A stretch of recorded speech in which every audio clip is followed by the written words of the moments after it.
Hello everyone, welcome to edu ethics. और अब हम करेंगे class 9 biology chapter 1 the fundamental unit of life का ही एक topic that is events related to cytology. Cytology क्या होता है? जब हम सेल के स्ट्रक्चर, सेल की कंपोजिशन, सेल के फॉर्म के बारे में स्टडी करते हैं तो उस स्टडी को हम साइटोलॉजी कहते हैं। तो चलिए वीडियो को स्टार्ट करते हैं। अगर हम बात करें सेल वर्ड की डेरिवेशन की, तो सेल वर्ड जो है वो एक लैटिन वर्ड से डिराइव हुआ है, दैट इज सेलुले। और सेलुले का मतलब है अ स्मॉल रूम। तो ये डेरिवेशन है ऑफ द वर्ड सेल। ठीक है, तो चलिए अब हम स्टार्ट करेंगे डिस्कवरी से। सेल की मतलब अलग अलग जो डिस्कवरीज हुई है सेल के बारे में, सेल से रिलेटेड, उनको स्टार्ट करते हैं। तो सबसे पहले साइंटिस्ट है हमारे रॉबर्ट हुक। Robert Hooke. तो रॉबर्ट हुक ने क्या किया था? इन्होंने डेड सेल्स की डिस्कवरी करी थी। सो ही डिस्कवर्ड डेड सेल्स। कैसे डिस्कवरी करी थी?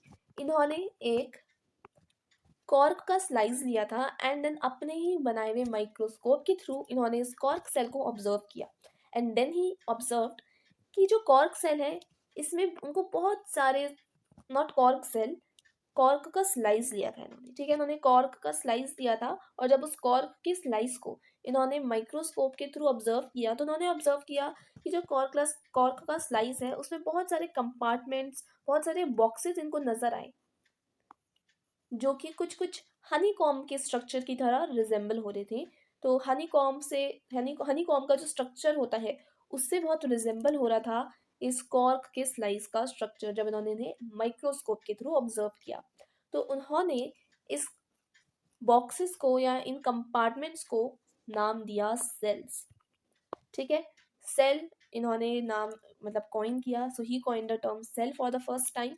तो ये डिस्कवरी थी रॉबर्ट हुक की। और आपको ध्यान रखना है कि रॉबर्ट हुक ने डेड सेल्स की डिस्कवरी करी थी। कैसे करी थी? इन्होंने कॉर्क का स्लाइस दिया, उसको अपने खुद के बनाए हुए माइक्रोस्कोप के थ्रू ऑब्जर्व किया एंड देन ही ऑब्जर्व कि कॉर्क के स्लाइस में बहुत सारे मतलब बॉक्सेस, बहुत सारे कंपार्टमेंट्स उनको नजर आ रहे थे और इन्होंने इन कंपार्टमेंट्स को नेम दिया सेल। ठीक है, क्यों? क्योंकि ये कुछ हनी कॉम के स्ट्रक्चर की तरह रिजेंबल हो रहे थे। ओके, सो आई होप आपको रॉबर्ट हुक की डिस्कवरी, जो उन्होंने डेड सेल्स की डिस्कवरी करी थी, वो आपको समझ आ गई होगी।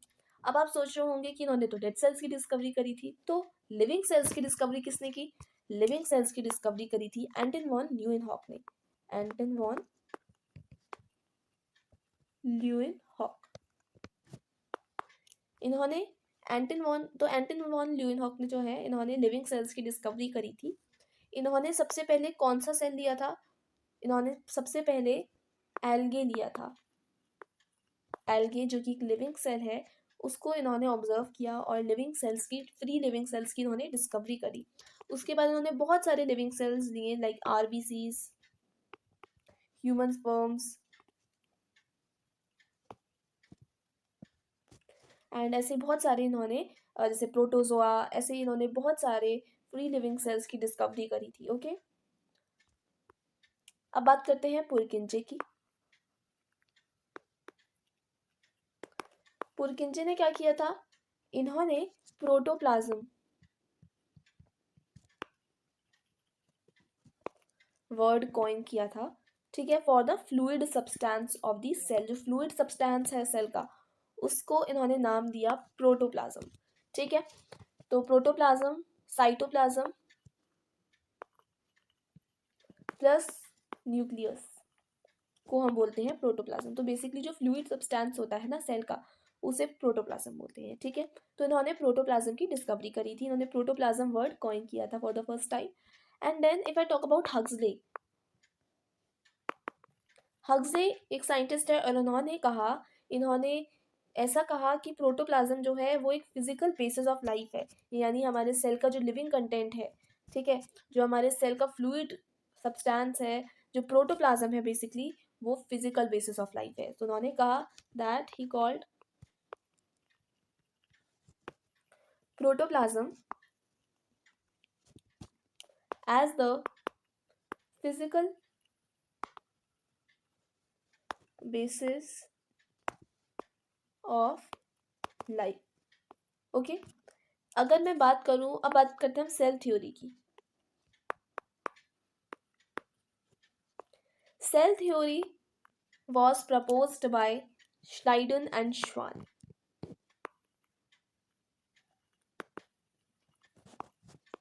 जो कि जर्मन मतलब दोनों जर्मन जूलॉजिस्ट और एक जर्मन बॉटनिस्ट थे। तो श्लाइडन और श्वान जो हैं इन्होंने डिस्कवरी करी, इन्होंने सेल थ्योरी प्रपोज की थी। इन्होंने एक सेल थ्योरी हमको दी थी, और सेल थ्योरी क्या कहती है? वो सेल थ्योरी कहती है कि all plants and animals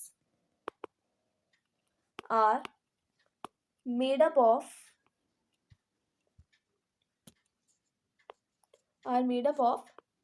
cell. सारे प्लांट्स और एनिमल्स किसके बने हैं? सेल के बने हैं। सो दे डिक्लेयर्ड कि सेल जो है वो एक बेसिक स्ट्रक्चरल यूनिट है, बेसिक स्ट्रक्चरल यूनिट है of life.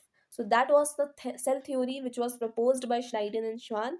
And now let us talk about modified cell theory that was given by Rudolf Virchow. Rudolf Virchow ने एक मॉडिफाइड सेल थ्योरी दी थी। चलिए उसको देखते हैं। Modified cell theory of Rudolf virtue.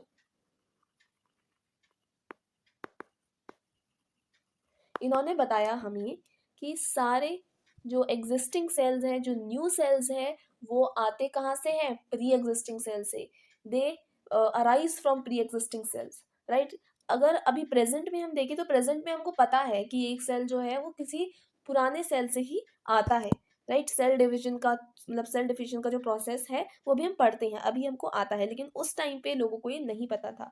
ठीक है, तो ऐसे लोगों ने बहुत सारी मिथ्स बना रखी थी, अब मिथ्स और टैब्यूज थे। तो उनको उन सारे मिथ्स और टैबूज को किसने ख़त्म किया? रुडोल्फ वर्च्यू ने। और ये जो एक स्टेटमेंट है उस टाइम पर बहुत मायने रखती थी, क्योंकि बहुत बड़ी डिस्कवरी थी, बहुत ही मतलब इम्पॉर्टेंट थी सेल थ्योरी, राइट। तो रुडोल्फ वर्च्यू ने कहा कि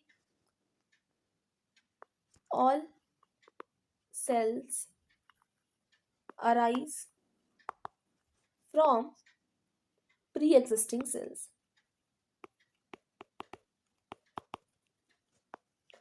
एंड उन्होंने एक स्टेटमेंट दी दैट वाज ओमनिस सेलुला